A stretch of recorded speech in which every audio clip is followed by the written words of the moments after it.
Hey guys, welcome into this edition of Inside the Hornet's Nest. I'm your host Jeff Beavers, and my special guest today is Xander Eccles. And Xander, we appreciate you being with us today. Yes sir, I'm glad to be here. Well, a little bird told me that you had a very interesting and busy day yesterday, right? Yes sir, I did. Tell us about what went on with you. Yesterday I had to get up about 6:30 yesterday morning to be able to sign with UAB at 7 o'clock. And then from then on, getting ready for my signing day party at 2:30 here at the Chelsea High School Library. And from that lasted about an hour, hour and a half. Then I went over to this UAB basketball game where I had some tickets held for me by UAB cheerleader. So I was able to have that done for me yesterday. That was a pretty fun day, all packed together. Was it fun because of the signing, or was it more fun because it was the cheerleaders that held the tickets for you? A little bit of both. Yeah, sure. Oh, yeah. Absolutely. So for those that may not know, Xander, of course, just like he said, signed a full ride scholarship to UAB, and you are a long snapper. Correct, yes sir. And from what I had read and have observed, you were one of the first 5-star rated long snappers in the state. Is that correct? Yes sir. So tell us a little bit about that and what got you to that point.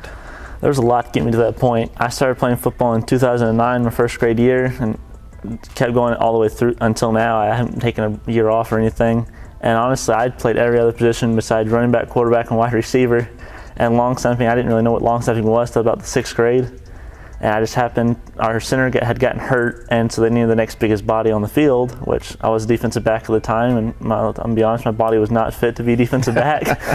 And so they moved me to the center, and it was my first time on the offensive line at that point. And so I snapped the ball while I was snapping the ball so fast that the QB couldn't catch the ball in time to hit his chest and hit the ground, and so I slowed the ball down. And I'm gonna be honest, my dad's the one who caught the talent. He was like, we're not slowing him down, you can pull him off, but we're not gonna slow the ball down at all. And so he found the position of long snapping, because like I said, we'd never really heard of the position before. And so he said, we're gonna fit you into that, we're gonna see how that works out for you. And so I worked well on that for about a year by myself in 2013, and I went to my first camp in 2014 with Chris Rubio in Atlanta. And from then on, it just kind of clicked with me. I did really well at that first camp, and I met a lot of good friends there. Ryan Parrish, he was the Alabama long snapper a couple years ago, and now he's a police officer in Madison. And so from then on, I just went to camps every year to kind of pick up what I could along the way. But a lot of my hard work came from practicing in the backyard and finding a spare field to use and a target, and my dad catching, just constantly working every single day to make sure I could be the best I could. Is long snapping, is it more technique or more muscle memory? A lot of both. You have to be very flexible for the position, because there's the compromised position that you're in on the field when you snap the ball. And then skill definitely comes into it, and technique, because literally your foot can be adjusted an inch or a centimeter off, and the ball from that centimeter in your foot, the ball goes 3 feet in the opposite direction of where you need to go. So skill and practice, or technique and just practicing that muscle memory for the technique, really is what you need to put the position together. So when you go out on the field, and let's say that you've been practicing all week, and you feel good about the practice that you have, is it like any other position to where you go out on the field when it comes time for you to do exactly what you need to do, and you can tell if you're in your sweet spot? Yes, you can definitely tell. There's been a couple snaps, I'll admit, that I want to say my sophomore year, there was one snap in particular where I went down, and luckily the timeout was called, but I went down, I was like, this just doesn't feel right, something's off. But we called a timeout, luckily I got to reset. But once you find that sweet spot, you know exactly how it feels, especially if you work with it during practice, you know exactly how you need to set, and you know that ball is going to go exactly where you need to go. So. Does it also matter about your punter? Let's say that I know you and your punter worked, I mean, you guys were always together. Oh, yes, sir. So let's say that he got hurt, and so the second team punter had to come in. How much adjustment has to be made by you to compensate for the new punter? Well, I try to work with our backup punter as much as I could, and so a lot of it was getting the timing right. Either I tried to try to split the snap a little bit and make sure everybody was blocking the line for that backup punter, just because the time and definition he wasn't used to catching my snap. So we get some practice into where really it wasn't a big adjustment, but the minor adjustments that we did have to make, we could take care of. Mm-hmm. So long snapping, it doesn't necessarily have to be for punts. It can also be a long snapper for field goals, correct? Yes, sir. Field goals and extra points. That's only about 7.5 yards. At UAB, I'm pretty sure I'll be doing 8-yard snaps. The biggest thing with those is you have a really small target you need to hit. Now, for punting, it's the same way. You have a small target, but you have even smaller targets. You're aiming for like the inside of the knee. But the big thing with the field goals, and that's what really signs a lot of people into getting to the next level for long snapping, is perfect laces. Is where when the holder's catching the ball, the laces are on top. All he has to do is set the ball down. Mm-hmm. That way, there's less time having to spin the ball around, and the punter and the kicker having to worry about whether those laces are right or not. Well, as you folks can tell, Xander is a very intelligent individual. And if you didn't think that it's just maybe football that all he knows, I beg to differ on that, because tell everyone what you are majoring in. I will be majoring in neuroscience and hopefully to graduate with a PhD when I leave UAB. And so you're looking at, let me back up. Are you looking at the next level after college? Would you like to play in the NFL, or is that not really something that you're looking at, that you want to pursue a career? Oh, it's definitely a big plan of mine. That's my next step. I've made it. I've made the front doorstep of college football. So now I'm going to work through college football, get even better, try to put some bigger size on, and definitely get to the NFL spot. And if I'm being honest, neuroscience is a great field to study in, but it's also kind of a backup plan, which I thought, if I'm going to have a good backup plan, that's a pretty good backup plan to have. Oh, yeah, I would say so. All right, so take us through the process, if you can, and if you can kind of nutshell everything. Yeah. Because there's a lot of people, and I may be wrong on this, but you're one of the very few that have signed to a D1 scholarship. The last that I can remember has been Jake Gaines. Yes, sir. And of course, Jake is doing quite well for himself now. But what is the recruiting like for someone? Is it different for a long snapper as opposed to someone that's playing on defense, or someone that is maybe a receiver? Or it's a little different because you more have to. Most college coaches don't really fully understand the long snapping position. I was lucky enough that the UAB special teams coach, he was a punter at Alabama for a couple years, so he knows a little bit about long snapping and knows the whole kind of special teams feel of it. And so we had a relationship right off, and that's a huge thing with any types of recruiting, whether you're wide receiver, running back, QB, long snapper, kicker, center, is building a relationship with the coach. The better relationship you have, whether someone maybe has a tenth of a ball speed faster than you, if you have a better relationship with the coach and you have good grades, you're the better pick because he knows he can talk to you. You're not awkward to talk to. I will say that with it, when it does come to recruiting and putting yourself out there, you have to do a lot of that by yourself, because most people most people don't even know what a long snapper is. Mm-hmm. So when you have to call the coaches, you have to get in their face somehow, make sure they remember your name constantly. When I was going to camps, I was making sure everybody knew my name. I was talking to everybody I could and making sure my name just stayed in the loop at whatever university I was at the time. And over this past summer, before I received my offer, when we were in quarantine, I was making calls every day to different colleges, and UAB just had to be the best fit for me because I just had that relationship. It felt like home. And that's also another big thing, is making sure wherever you go, it feels like home, because you don't want to be stuck somewhere for 4 or 5 years where you're like, you're not comfortable. You want to be comfortable wherever you go. All right, so I feel that you are getting to UAB at the prime time. I mean, obviously, this is their third time of going to the conference championship game. Yes, sir. They've got a great staff there. So when it comes game time, the game is going on, what is Xander doing during the game? During the game, I've always done it as I'm constantly walking up and down the field, keep my legs warm, stretching. Most of the time you can look on the sideline, I'm doing the splits, making sure my legs are nice and loose so this to be able to pop the ball back there. But the biggest thing, and a lot of long snappers that I know do this, because I have a lot of friends in the NFL now snapping for the Chargers and the Dolphins along with the Buffalo Bills. But a lot of us, we just kind of, as soon as we hit the field and get ready to snap the ball, our mind's blank. We know, all right, this ball is going to go to the punter's hand exactly where it needs to go at a certain time. And that's really, we hit that through a replay in our head right before we hit the field. And after that, it's kind of like a blank space until we have to run down the field. Then we know who we're looking for. We're locating where the ball is going, and we're keeping our head on a swivel to make sure no one's coming to clean us out from the side. Right. And that was going to be my next question. It may be different in college, but after you snap the ball, the punter kicks the ball. Do the coaches tell you, especially your specialty coach, does he say, I don't want you getting hurt as far as trying to make the tackle? Or do they say, hey, it's a free-for-all. If you can make the tackle, you go do it?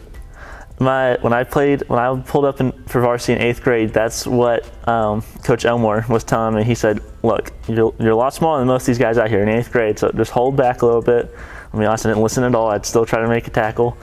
I didn't make one. They're a lot bigger than me at the time.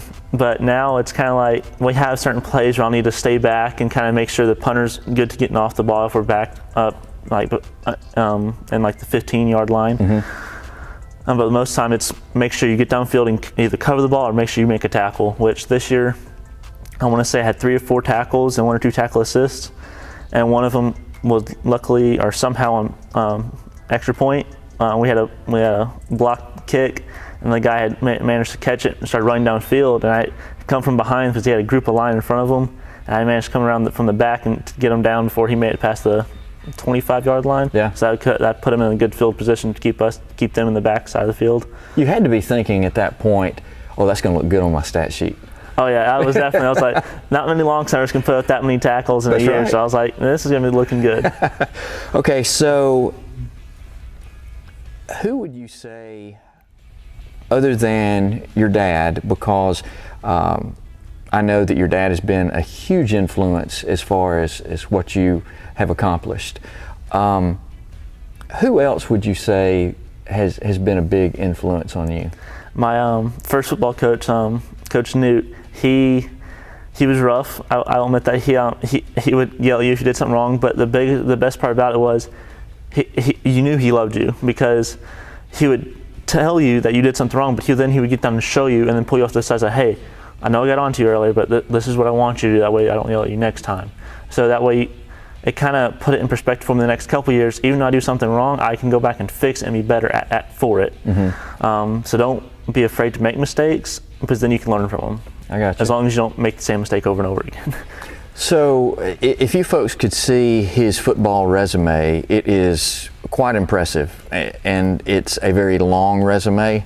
Other than the fact of you getting a full ride scholarship, is there anything on that resume that you're particularly proud of? Yes, sir. Going into my freshman year of high school, I made the All-American team. I was unable to play in that game because Alabama has rules against all-star games for athletes not a senior yet, so I was a little bummed about that. But I still hold the title of All-American.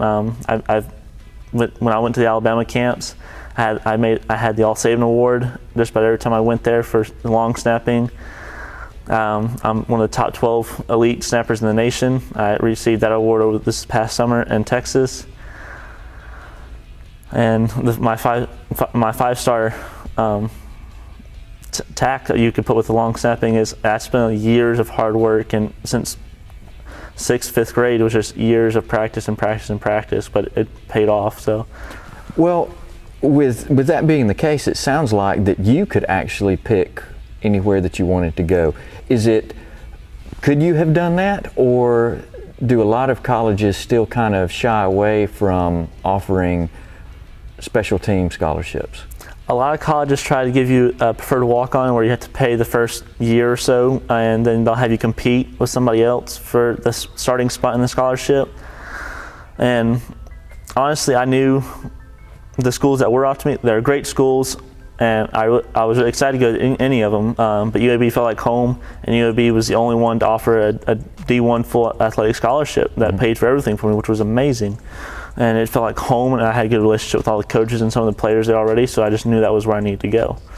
Don't you find it ironic, though, that as much as put on special teams in high school, talking about how important special teams special teams can turn a game one way or the other, and you still have to go through as much work to be recruited, and especially D1 in special teams as you do? Don't you find that ironic? A little bit, but at the same time, I think anything that you work hard for is worth the payoff. So I think as long as you know what you're working towards and you have a goal in mind, you can reach it. So are you going to miss Friday nights out here? A little bit. I'm gonna miss a lot of the players I played with. I'm gonna miss my punter, obviously, but hopefully I'm working to see if he'll come to UAB with me. So we're doing that right now. And then miss my partner Turner Hassani. He's a great friend of mine. We all three of us kind of hung together at sometimes. The QB Nick Neves, I'm gonna miss him a lot. Me and him have been friends for a long time, and some of the guys I've played with since that first grade year. There's not many of us left since then, but there are a few that I miss playing with.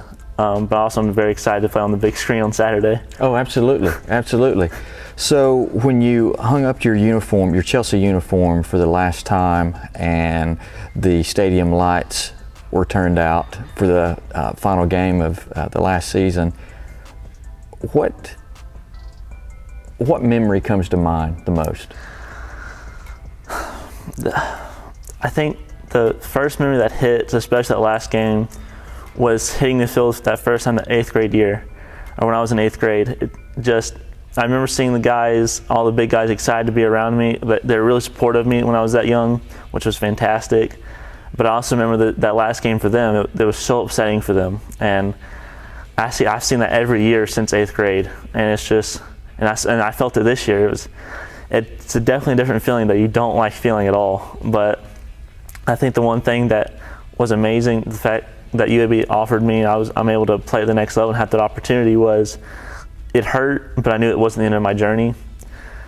So but as far as memories goes, it's definitely that first year playing varsity football, just being around all those guys and feeling the support of them helping me out, and them leaving, that whole bond between those guys and me was just amazing. The work that you put in to where you are now, to where it's paid off and you have a full ride scholarship, what message would you send to a lot of the kids that don't know if it's worth the work? It's definitely worth the work. I will say you miss out on a lot growing up. I didn't go hang out a whole lot at the lake with people. I didn't go to parties or anything like that. I was either in the gym or working on my technique. Even if I was at home doing ball tosses on my kitchen floor or doing drills like that, it's all worth the work, especially when you feel it pay off, because then you know I've achieved an award for all my hard work. Now, if you don't want to go play for the next level, you can keep working through those next couple of years and keep the scholarship and go to school and have a great education wherever you go. And in that case, the hard work still paid off, because then you get an education for free and you go get a really good job. And then, like my dad always says, you work hard now for these 4 or 5 years in high school and 4 or 5 years in college, and you have the rest of your life to party. You can go do whatever you want if you make it to where you want to go. So 4 or 5 years now is a lot less than 40 years down the road when I'm having to retire at 35 from the NFL. Sure. So we wish you the very best in your upcoming career. I'm looking forward to following you on through at UAB. Yes, sir. I'm really excited because you're definitely an in for me to get some UAB swag. But we're proud of you, and we just wish you the best. And I appreciate you being here today. Yes, sir. I appreciate you coming to talk to me. Thank you, sir. Yes, sir.